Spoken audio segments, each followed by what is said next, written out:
Hello guys, it's been a while.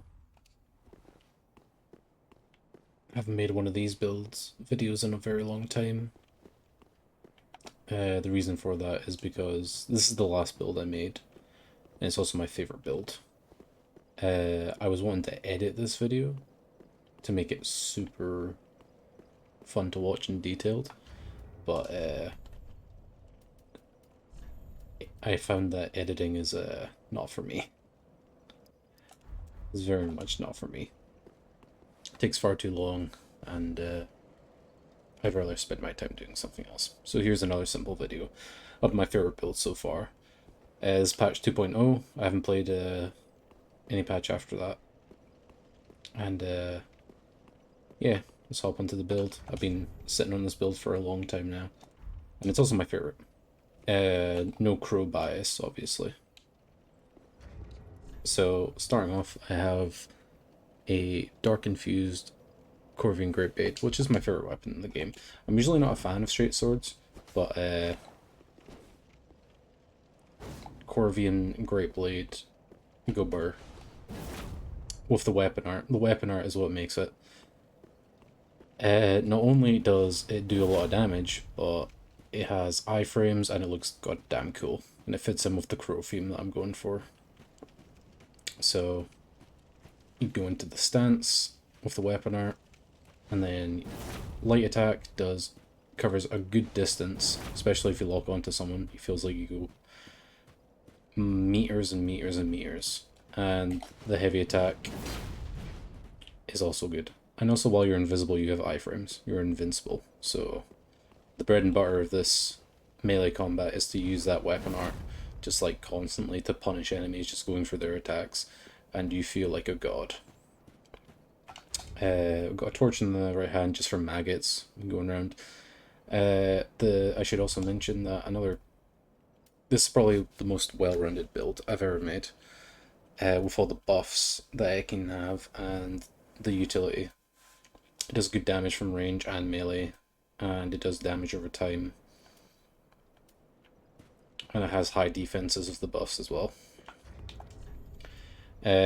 So this is a hybrid between Cryomancer and a Hexer.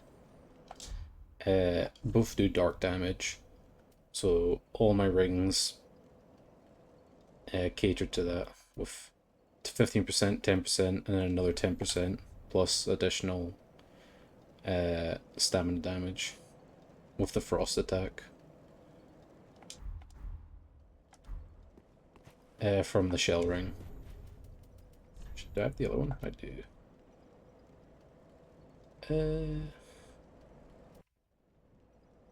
Yeah. The Polyner ring. You can swap them out between the Hex one and the Cryomancer one. I find that the spell that I'm spamming the most is the Glacial Sphere. If I am using it multiple times back to back, so the FP reduction for that is probably best. And the Chlorophyll ring +3 just for the stamina. Black Birch Wand is not the best casting tool for either. You could have a strong affinity for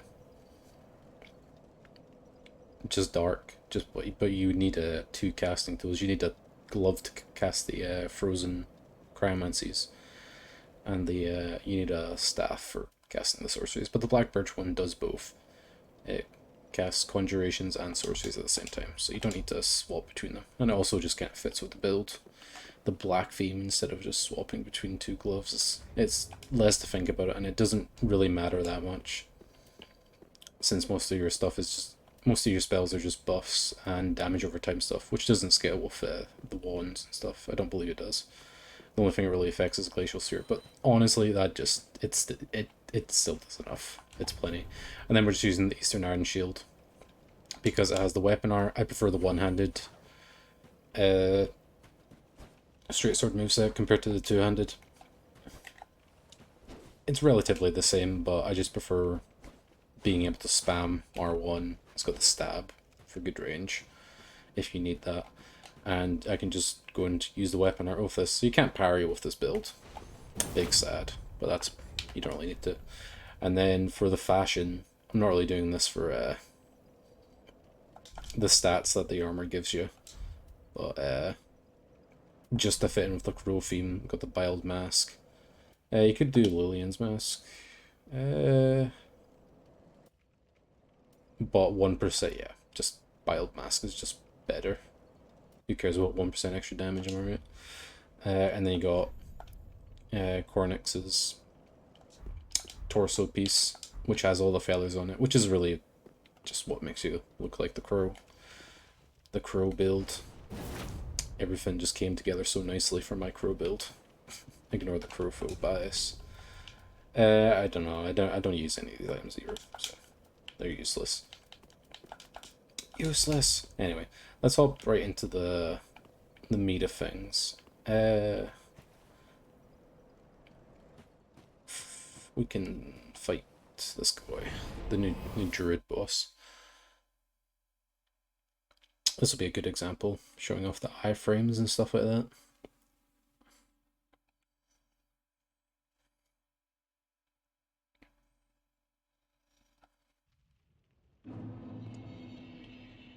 This is one of the newer bosses and something that the team have done a really good job on. Also Blackfire, just looks cool.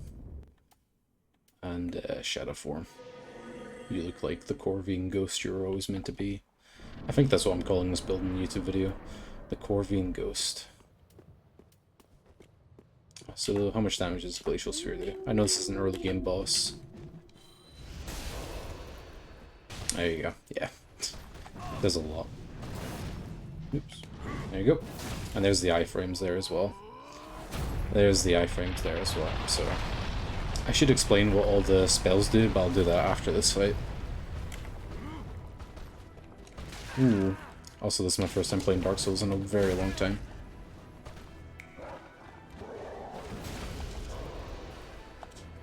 Alright.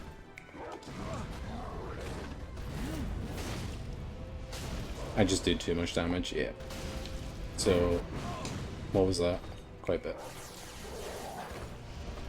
Also, this is just showing off the mod. Really. GG's, good sir.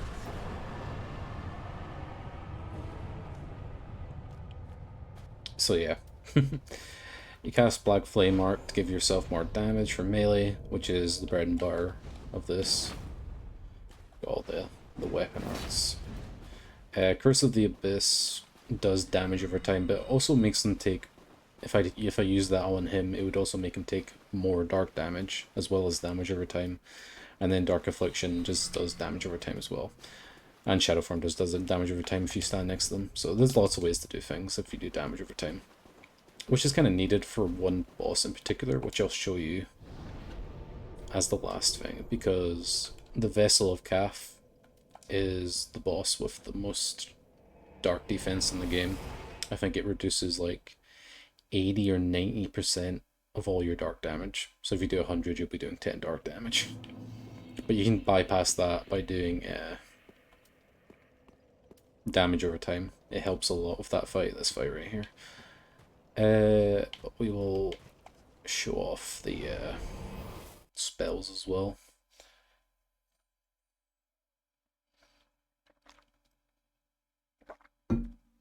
I do really like this build. It just goes to show you what you can do with some hybrid builds that I have been not busy enough to make, but I was wanting to try out other games on my stream. Oops. Being a variety streamer, playing lots of different games on my stream has been pulling me away from making this video for a long time. So you can blame every other game company that ever exists for the reason this video wasn't made until it was. Oops, that's the wrong one. Come over here. Oops, oh, I thought... No, okay. Is that a hit? Yeah, and there you can see the damage over time works out pretty well for bosses like these. And there's the iframes, and you can close the gap just out of range. Oops. If you do need to go two-handed when it's just beneficial, you can easily do that. Obviously.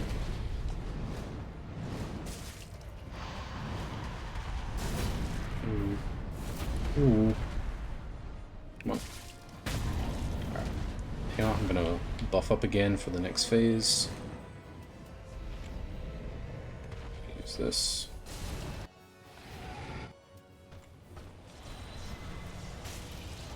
Ooh. That's fine. Oops. Went really far. Come on, stop going through me. Whoop.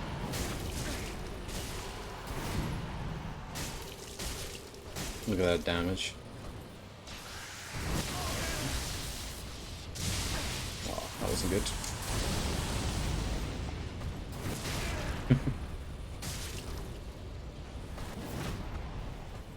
Oh, there we go, perfect example. No, I still messed up. Bad gamer. Gamer sucks.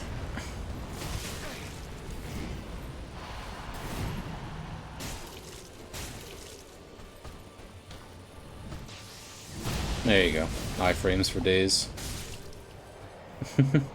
So you just... That's like the bread and butter of this, is you need to use this weapon to get the most... The weapon out of this weapon to get the most out of it. It is beautiful. And once you get the hang of it, things just click, you know? Things just go so smoothly. Alright. We'll do the Vessel Calf to show off what damage over time can be useful for. It's like poison in Dark Souls 2. Which is just... Like, it's not the best form of damage in the game. But as a utility. As something on a side, it does add up. And you don't even notice it. So yeah, I very much recommend to try this build out. Very much recommend experimenting with different schools of magic as well. But cryomancies and hexes just go well together because they're the same damage type. There's my stats, by the way. There's my stats. I believe the dancer thing, the dancer's gauntlets and stuff are also affecting this. So this do? Conjuration. Oh yeah, that helps with conjurations as well. Physical damage, useless. For the fashion though. Alright, so showing off how much damage I do with my sword unbuffed. 70. So yeah, this fight would take a very long time if you did not have the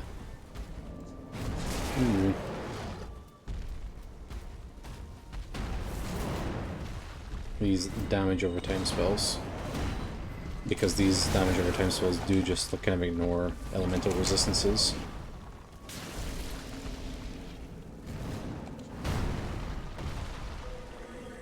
So you kind of gotta use them pretty well.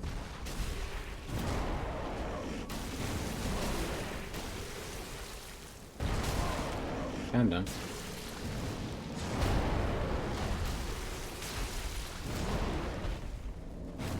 Ooh. Oops.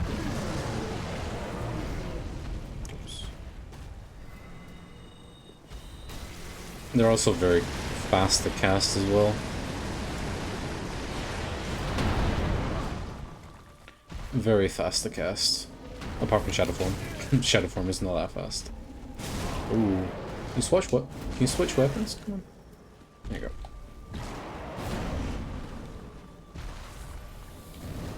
For the most part, he just kind of...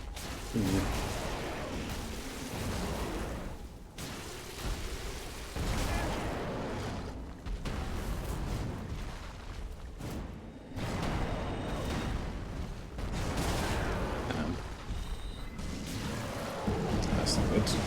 That's real good.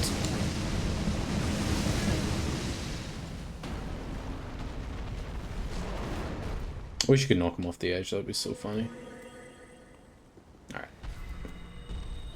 That should be him dead.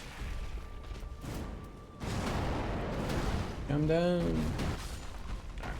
Second phase of the fight. I believe you do more dark damage to Lillian, but you know,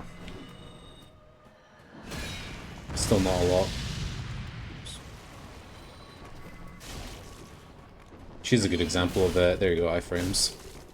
Perfect timing, yeah. Well, I think she still has the same resistance, so she just doesn't have as much HP. She's more got a bigger spring in her set. Oops. Come on. There you go. You can kind of keep up with her as well with the weapon art, which is good. That's not good. There we go. You can stun her over animations. That's not good.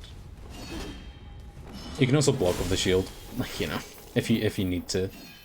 That was a good example. Oh, I don't have the buffs on. Oops.